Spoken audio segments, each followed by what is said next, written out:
would love to talk about the roadmap. The short-term roadmap, you know, it's known. We've obviously got the replacements for the Soviet and the German lines. And then on top of that, you have a premium Spain first ship in the game for Spain. So first of many, I'm sure. There'll be something Spanish in the game. And then they've got like a couple new events. We've got the dirigible derby, which it'll have like a Zeppelin type that you escort like a payload. Asymmetric battles that just is high tier has a smaller team, lower tier has a bigger team. And then for the ship lines, you've got Italian. Oh, actually, did I? Oh, okay. So winter of 2022. We know what winter of 2022 is going to be. You know, we know what winter 22 is going to be because it's pretty much most of it has been, you know, we're what, 2 or 3 months in. Spring's going to happen really shortly, and then we'll get into that. So let's talk about what is coming. So spring of 2022, they are going to be introducing Italian destroyers. Italian destroyers are very fun. I have played them in early testing. I can only talk about like basically I can't show gameplay, but based on the stats available, there is some unique gameplay where you're sort of riding that line of detection and firing really big chunky sap shells. It's very awkward and different. So I think that it's going to be a line that needs to be mastered, but it is a very unique and fun experience. And that's going to be hitting, you know, right at the start of spring. Most likely early access for that will occur maybe next month. Maybe, I think. But either way, they're cool. Then they're going to be adding a new French cruiser line, a second branch of French cruisers with a unique new gameplay experience. I'm not quite sure what that means.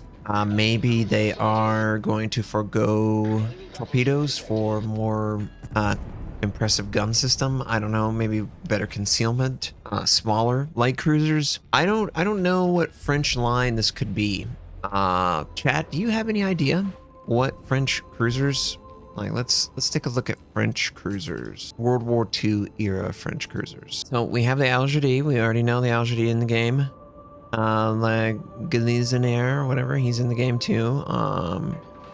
This is also in the game. The Douguay Troin. Not sure. I'm not familiar with this one. Right? They might be AA light cruisers.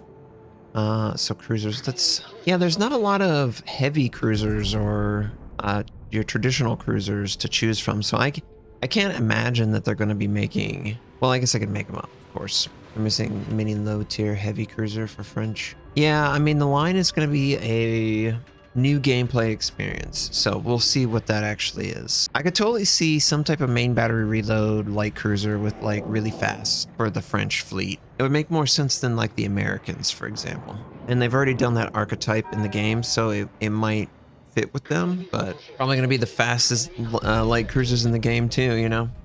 So super ship testing. If super ship testing turns out to be a success and returns good results, then they will look to extend the existing ship branches by adding their own respective super ships. So if super ships are successful, they intend to introduce a tier 11 to as many lines as they can that has some type of relation to shoot super ships. I don't really like the currency aspect of it, so for me, I'm not really a fan. That's where I'm kind of not a fan. I don't mind the unique abilities. I don't really like that it's basically a really expensive ship to pull. I would rather just play a tier 10 where I can at least recoup some of the costs back with premium skin or something like that. Submarine testing will resume in the spring. The fate of the new ship type will depend on the test results. I hope that means that they are seriously considering making some tweaks or something. I mean, I don't think this is as foreboding as maybe they intended, but I think it's just whatever is the outcome from that, they will go forward and make changes. Because that's where they're at right now. They're just tweaking the class so that it sits in the game correctly. Rogue Wave's going to be coming back in the spring sometime. There's a new mode called Sea Battle. It is a mini activity in World of Warships inspired by a classic game. It's going to offer a new way to obtain various rewards. The rules are simple. You'll play on a 2D ruled grid that holds each player's fleet of ships, so battleship most likely. Your mission is to seek and destroy enemy ships, and you will earn various bonuses to reward along the way. So it must be like some tiny little thing where you move along. So this is in the spring. So maybe this is going to coincide with April. So maybe this will be something like the bathtub experience, where it's like positioned as a commentary on like a tiny board game sitting in someone's house or on a table or something like that. Might be an interesting April Fools. I'm gonna guess this is for the arms race mode. They're gonna rework it and bring it in. There's enough people that like it. They really want to make it like an emerging option for possible random battle mode. You know, for me, I think that's cool. I get far too much standard battle, so anything to take away some of the standard battle result, that's cool with me. There's going to be a new dockyard for the Atlantico. That is the Pan-American battleship, the secondary Pan-American battleship, you know, with like the, what is it, like 203s or 230, like ridiculous gun caliber size for secondaries. It looks hilariously awesome. So I'm definitely a fan of this ship. Yeah. I'm definitely a fan of the size of the guns. It's just great. I hope that there's another, you know, it's going to be a tier 8. It's not going to be an Agincourt, but it's going to be a really powerful secondary ship. So we'll see where that goes. Like the secondaries will have lots of penetration, I believe, or high shell damage or something like that. Other improvements in spring of 2022. They will be introducing combat training missions for new players, a chain of simple missions that will focus on different game mechanics consecutively. It will help new players get to grips with the basic knowledge of the game and take their first steps in it. That is fantastic. Definitely need this for new players, and if it's presented in a way that teaches, that's great. All around, less teaching that will be required from someone like me, and we can talk about more, you know, deep tactical choices rather than like basic concepts. Like one of the basic concepts that I always have to talk about is the camera control. Camera control should be something you should know inherently because it gives you an advantage in combat. So hopefully they do something like that where they showcase that you can change your camera position so that you have a better view of the target or where they're going or something. Changes to the container tab. They're new convenient. It's going to be a new convenient and informative system of displaying and sorting your containers, which will enable you to better manage them and open exactly the type of container that you need. So hopefully this is going to lead to a dedicated like container store where you can easily access what you need for like missing containers for like unlocking Halsey, I think, or the Luigi Sansonetti, stuff like that. That would be cool.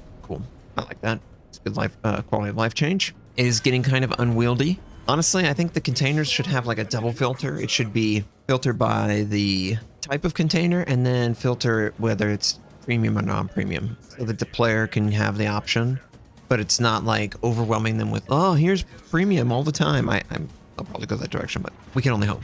The new map, the visual appearance of the new map that was inspired, and that is, for anyone who forgets, it's the Pharaoh Islands. So we are going to get a map inspired by the Pharaoh Islands.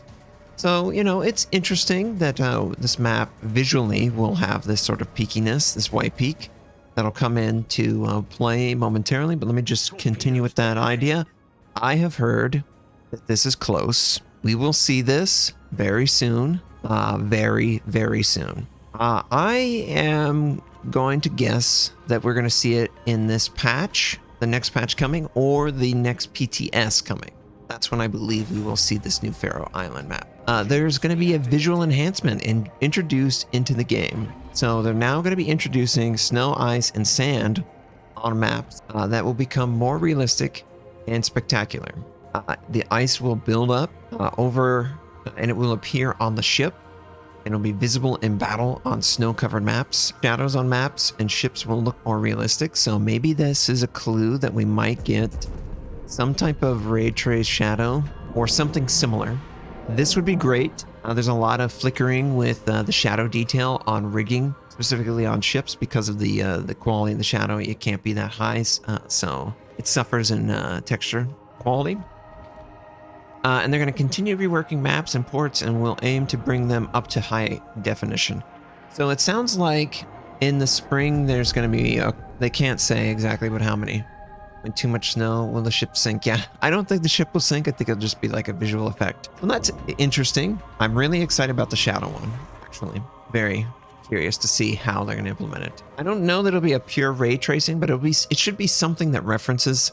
We're sort of in the era where they are now creating really complicated algorithms that can basically do software-based ray tracing at a very low budget.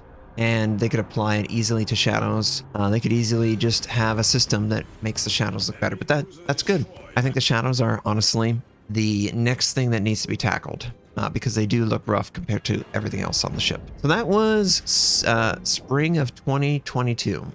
So we're gonna get a French cruiser line. And let me just look real fast. Yeah, we're gonna get a French cruiser line. So summer of 2022. So summer of 2022 doesn't officially start until I believe June, right? So we're thinking about June patch, July patch. And it looks like we're going to be getting some British Battlecruisers. This is really exciting for me. I love the Incomparable. I think it's a great ship. It has good trade-offs, and I really have a interesting... It's a very unique experience compared to the other British battleship line. So yes, yes, yes. Give me a British battleship line that is classified as battlecruisers. 100% all in favor of this. Can't wait to see it. You know, sign me up. I'm ready. I'm so ready for this, the British battlecruiser line. On top of that, there's going to be a convoy system returning. Hopefully it has some, like, you know, adjusted gameplay so it fits more with the game. US Independence Day, July 4th, so that's what they're targeting for that. They're gonna have, hopefully, fingers crossed, updated models for the US destroyer line. I think the US destroyers are probably the oldest or the second oldest line in the game. They also are planning to overhaul the in-game economy system and also separate it from the ship exteriors. So this is exciting for me because this is something that I and many others have probably suggested to them. The economic bonuses will be separated from signals and camouflage and will be made into a single, a standalone entity. So it sounds like there will be UI that supports some way to adjust the economic bonuses that you are using on a ship, and this would be completely separate from the visual appearance of the ship. So I think it's very good that they're decoupling this, because they can sell the economy bonuses depending on, or a way to obtain them, you know, in a container or a bundle or something like that. They can sell that into one area, and you can also be interested in buying signals and camouflage that is more unique than, you know, whatever the camouflage that you have to be forced to use right now because of the economic bonuses attached to it. This is great. This is like the Spider-Man PlayStation 4 game.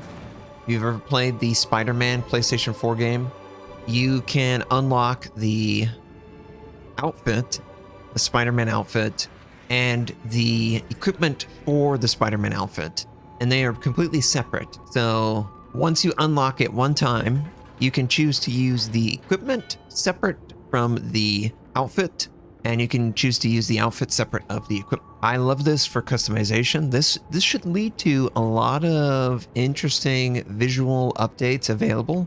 I think we're going to see more premium skins offered, maybe even more customization available to the ship, because they're basically decoupling the ship's visual appearance from the effects on the ship. The effects on the ship are going to be passive, especially economic bonus. And then the visual appearance of the ship will be something that most likely they will try and sell you on the importance of you needing this with, you know, doubloons or something like that. Yeah, I mean, I don't have any problem with cosmetics generating revenue for the game. It's a game that is supposed to exist, and obviously costs money. In order for it to exist, it needs to generate revenue, and I think skins, cosmetics. They are by far the most fair way to do it. And they really could get into like making guns available, making turrets available, making bow ornaments available, making stern ornaments or nameplates or a bunch of like visual flair available to the ship. Custom numbers. I mean, there is a unimaginable amount of customization that they could introduce into the game.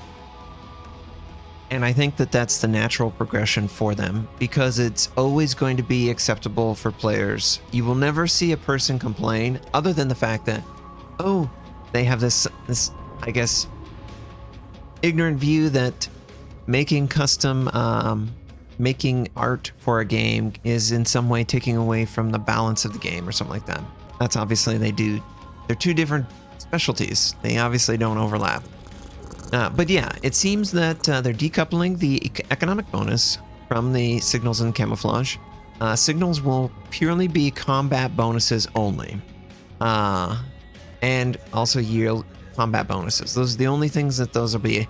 And I think the signal, all the camouflage will offer some of these combat bonuses inherently based. So it's just a way of making sure that you put a camouflage on.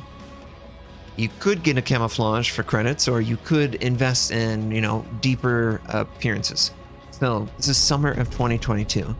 So we're looking at all of these changes and all of these features to be introduced by the end of by September, right? So by September, we should have the economic system updated, British Battlecruisers, maybe early access, I don't know.